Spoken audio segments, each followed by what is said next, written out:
प्यारे दोस्तों, राधे राधे, जय श्री कृष्णा। दोस्तों, आपको शारदीय नवरात्रि की ढेर सारी शुभकामनाएं। आपके जीवन में माता रानी की कृपा सदा बनी रहे।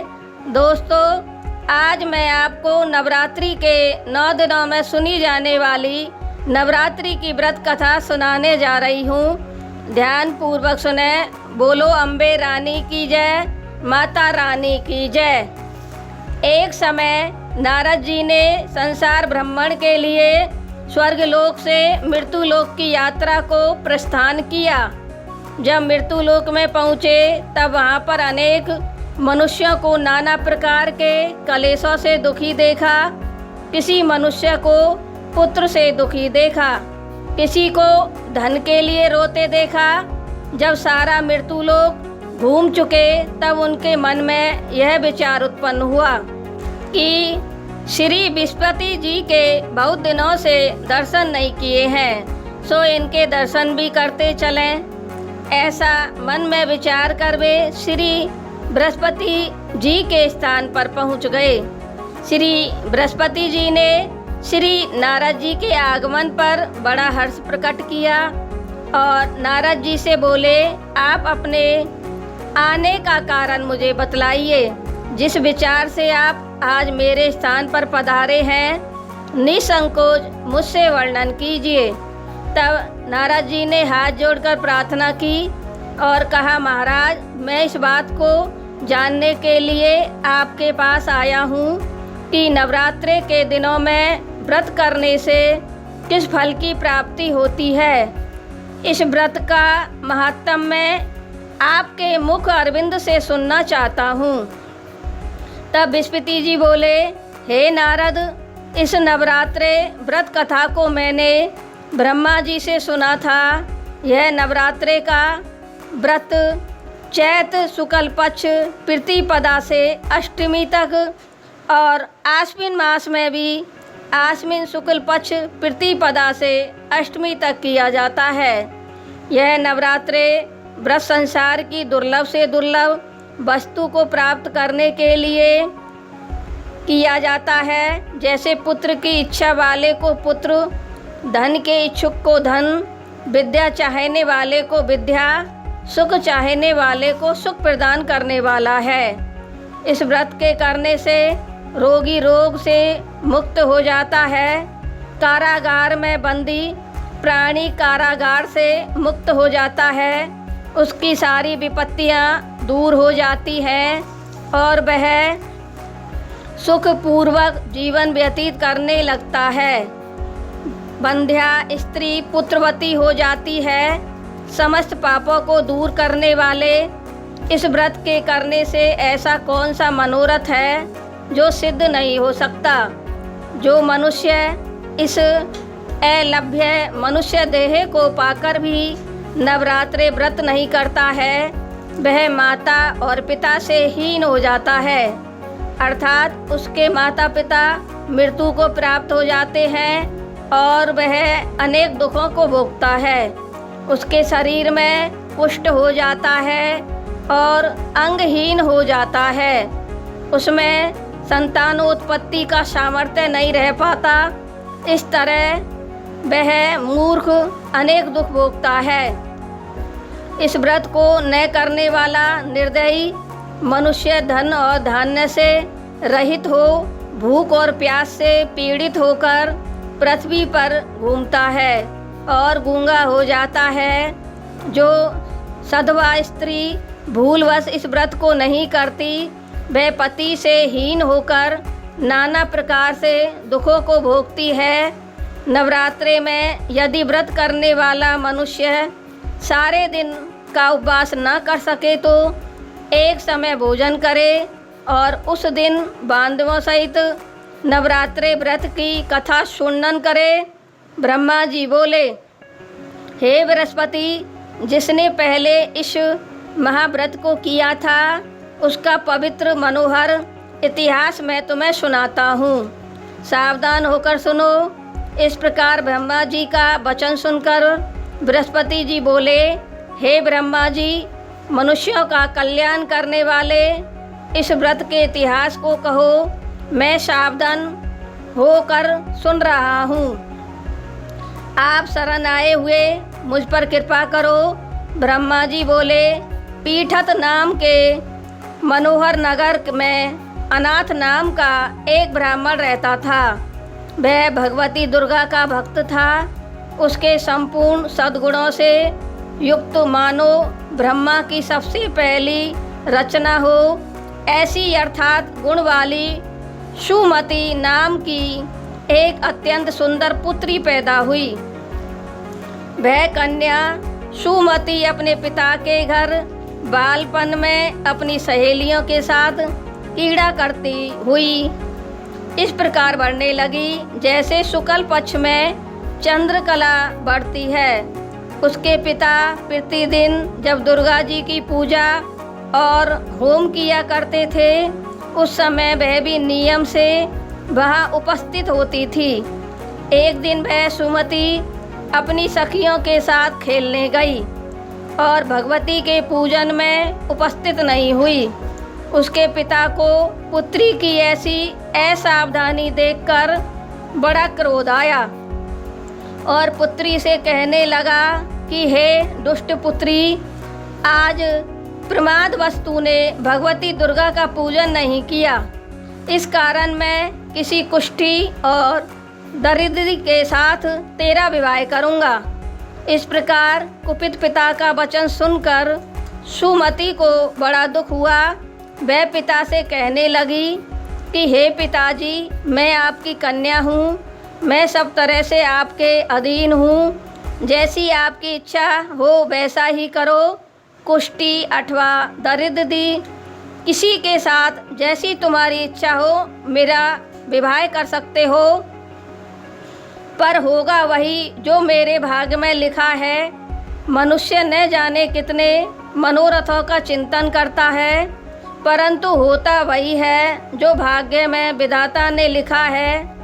जो मनुष्य जैसा कार्य करता है उसको फल भी उसी कर्म के अनुसार मिलता है, क्योंकि कर्म करना मनुष्य के अधीन है पर उसका फल देव के अधीन है। जैसे अग्नि में तृणादि पड़ने पर वह उसको अधिक प्रदीप्त कर देते हैं, उसी तरह अपनी कन्या के ऐसे निर्भयता से कहे हुए वचन सुनकर उस ब्राह्मण को अधिक क्रोध आया।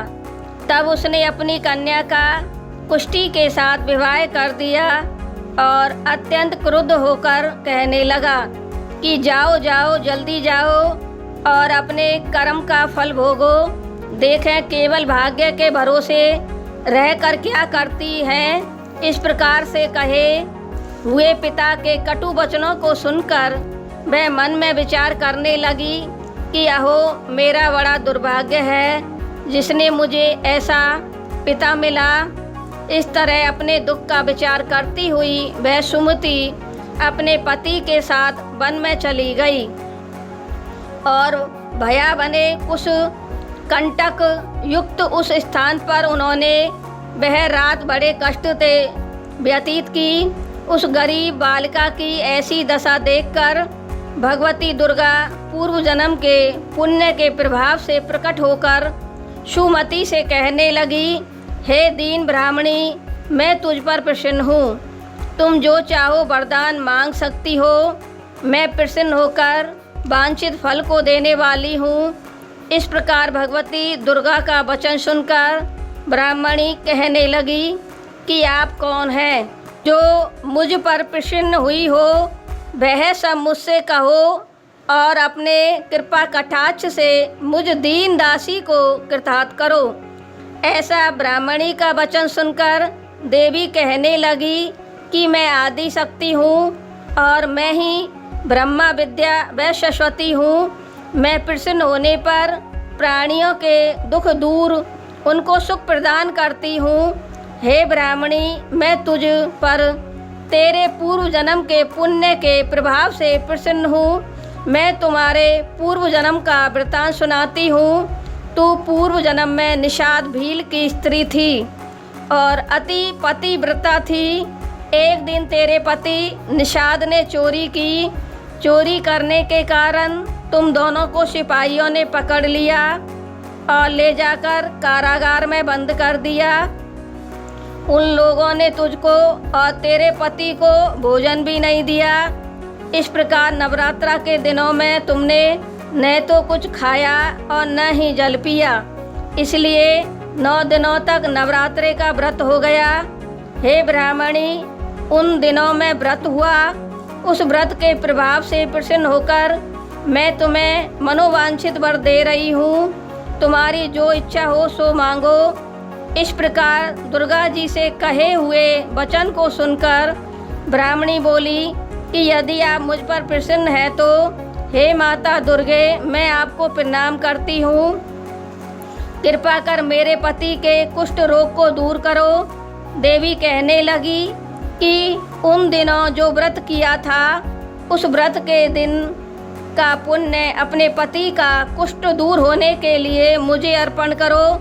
उसके प्रभाव से तेरा पति कुष्ठ से रहित और सुवर्ण सुदर्श क्रांति युक्त शरीर वाला हो जाएगा।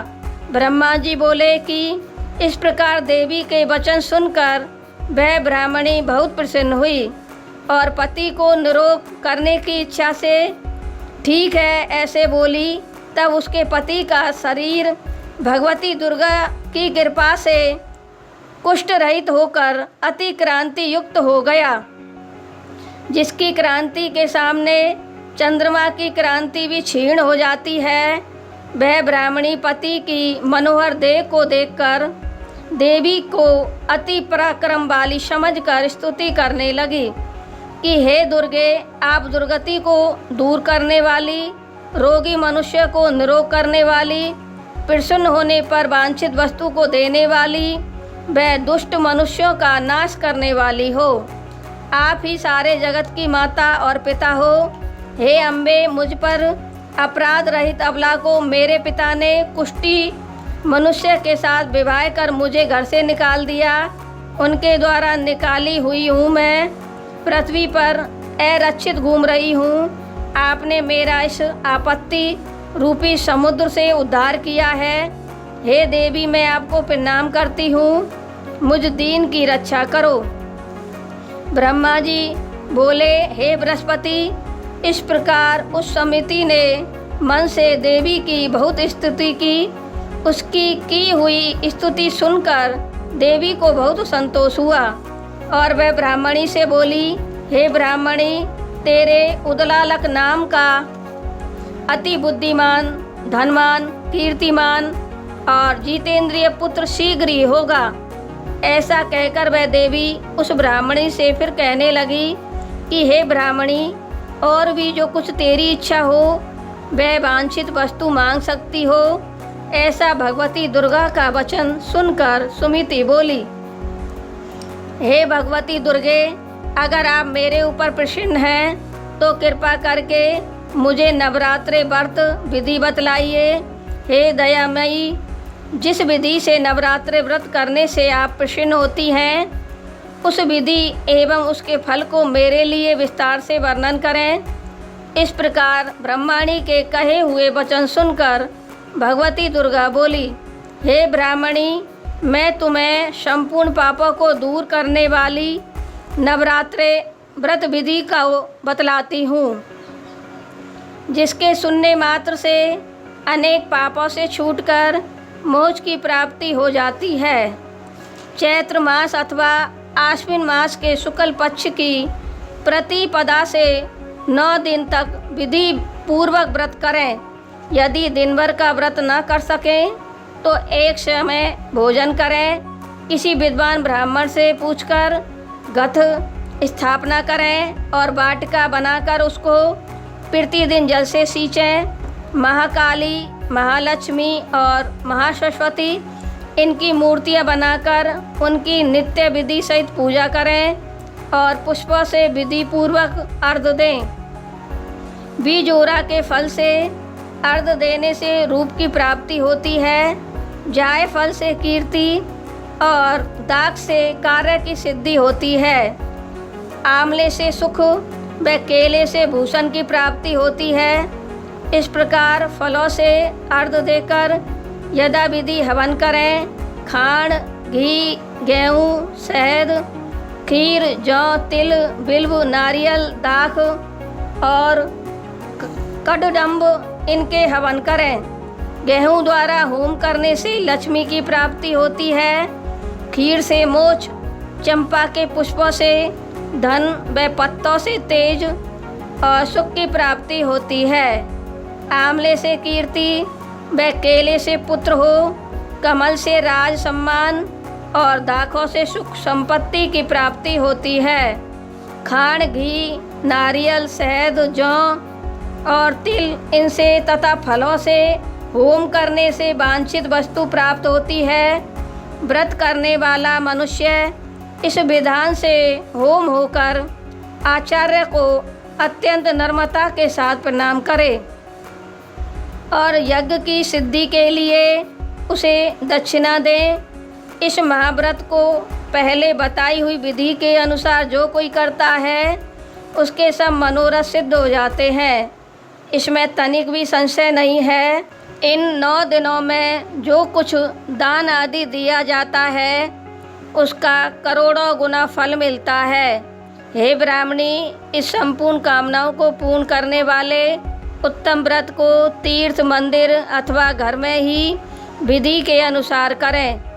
ब्रह्मा जी बोले, हे बृहस्पति, इस प्रकार ब्रह्मणी को व्रत की विधि और फल बतलाकर भगवती दुर्गा अंतर्ध्यान हो गई। जो पुरुष या स्त्री इस व्रत को भक्ति पूर्वक करता है वह इस लोक में सुख पाकर अंत में दुर्लभ मोक्ष को प्राप्त होता है। हे बृहस्पति, इस दुर्लभ व्रत का महात्म्य मैंने तुम्हारे लिए बतलाया है। ब्रह्मा जी के ऐसे वचन सुनकर बृहस्पति जी आनंद के कारण रोमांचित हो गए और ब्रह्मा जी से कहने लगे कि हे ब्राह्मण, आपने मुझ पर अति कृपा की, जो अमृत के समान इस नवरात्रि व्रत का महात्म्य सुनाया।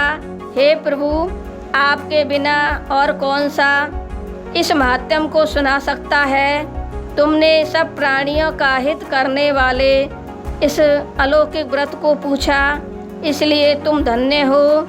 यह भगवती माँ शक्ति संपूर्ण लोकों का पालन करती है। इस महादेवी के प्रभाव को कौन जान सकता है। नव दुर्गा के 9 मूर्तियों के नाम इस प्रकार हैं। नव दुर्गाओं में सबसे पहला नाम शैलपुत्री का है, जो गिरिराज हिमालय की पुत्री पार्वती देवी है। समस्त संसार की अधीश्वरी शैलपुत्री ने तपस्या से प्रसन्न हो हिमालय राज की पुत्री बनना स्वीकारा। सच्ची आनंद में ब्रह्मा स्वरूप की प्राप्ति को स्वभाव समझने वाली देवी ब्रह्मचारिणी है। देवी चंद्र घंटा तीसरी देवी है, जिसकी घंटा में आहादकरी चंद्रमा स्थित है।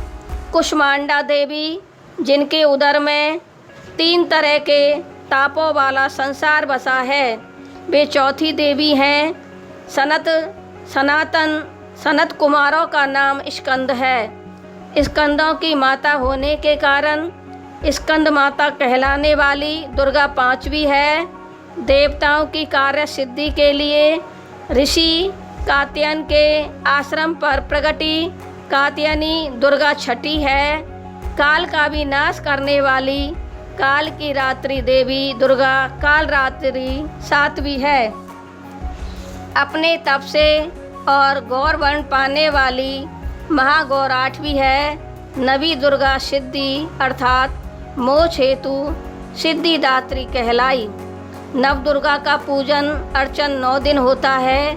दुर्गा के इन 9 नामों को सर्वज्ञ महात्माओं ने प्रतिपादित किया है। तो इस प्रकार नव दुर्गा नवरात्रि की कथा समाप्त होती है। प्यारे दोस्तों, आपको नवरात्रि की कथा कैसी लगी? अगर अच्छी लगी हो तो चैनल को लाइक और सब्सक्राइब करें तथा कमेंट बॉक्स में जय माता दी अवश्य लिखें। राधे राधे।